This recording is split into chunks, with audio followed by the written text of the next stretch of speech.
मधुकैटभ विध्वंसी विधात्री वरदे नमः। रूपं देहि जयं देहि यशो देहि दिशो जहि। महिषासुरनिर्णाशि भक्तानां सुखदे नमः।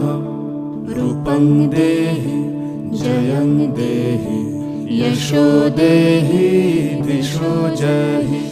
धूम्रनेत्रवधे देवी धर्मकामार्थदायिनी। रूपं देहि जयं देहि यशो देहि दिशो जहि। रक्तबीजवधे देवी चण्डमुण्डविनाशिनी। रूपं देहि जयं देहि